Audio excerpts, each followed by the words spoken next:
Thank you so much, Elon, for being here at Build. I know you started off as an intern at Microsoft. You were a Windows developer, and of course, you're a big PC gamer still. You want to just talk about even your early days with Windows and the kinds of things you built? Yeah, well, actually started before Windows with DOS. I had one of the early IBM PCs with MS-DOS, and I think it had like 128K in the beginning, and then it doubled to 256K, which felt like a lot. So I programmed video games in DOS, and then later in Windows. Remember Windows 3.1? Yeah. No, it's wonderful. I mean, even the last time I chatted with you, you were talking all about everything, the intricacies of Active Directory.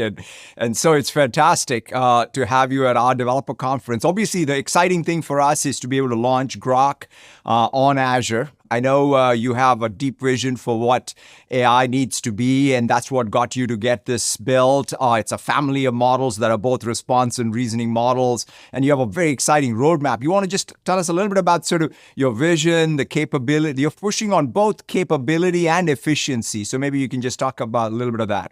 Sure. So yeah, with Grok, especially with Grok 3.5 that is about to be released, it's trying to reason from first principles. So apply kind of the tools of physics to thinking. If you're trying to get to fundamental truths, you boil things down to the axiomatic elements that are most likely to be correct, and then you reason up from there, and then you can test your conclusions against those axiomatic elements. And in physics, if you violate conservation of energy or momentum, then you're either going to get a Nobel Prize or you're wrong, and you're certainly wrong, basically. So that's really the focus of Grok 3.5 is sort of fundamentals of physics and applying physics tools across all lines of reasoning, and to aspire to truth with minimal error. Like there's always going to be some mistakes that are made, but we aim to get to truth with acknowledged error, but minimize that error over time. And I think that's actually extremely important for AI safety. So I've thought for a long time about AI safety, and my ultimate conclusion is the old maxim that honesty is the best policy. It really is for safety. But I do want to emphasize, we have and will make mistakes, but we aspire to correct them very quickly. And we are very much looking forward to feedback from the developer community to say, like, what do you need? Where are we wrong? How can we make it better?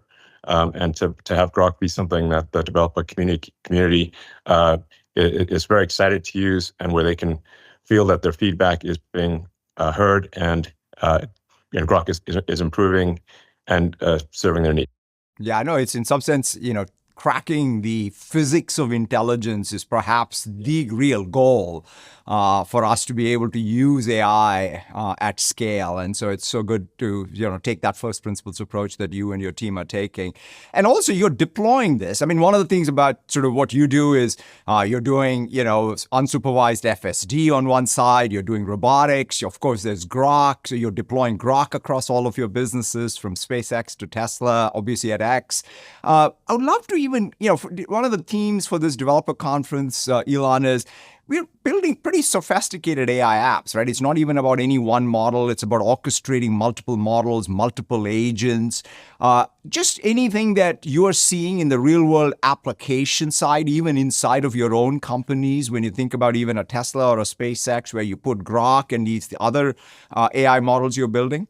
Yeah, it's incredibly important for an AI model to be grounded in reality. Reality,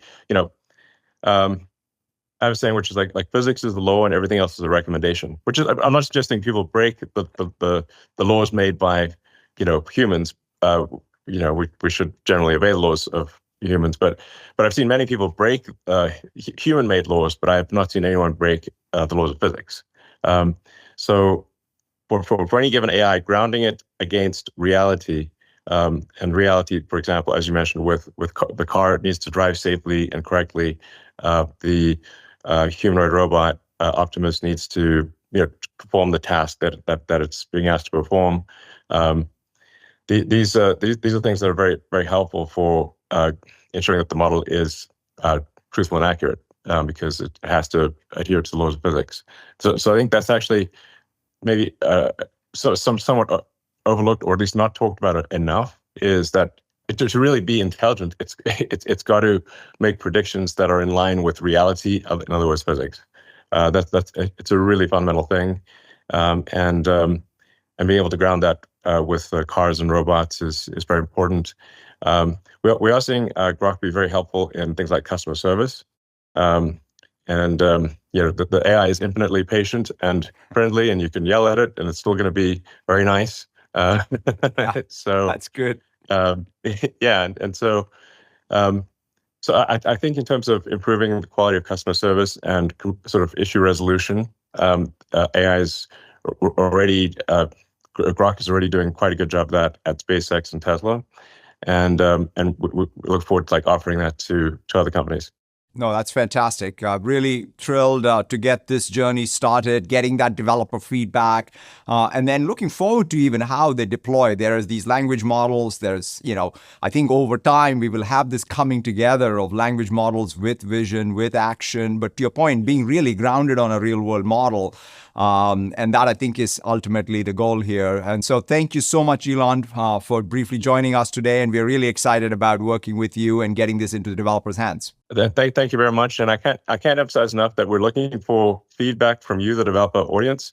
Tell us what you want, and we'll make it happen. Thank you.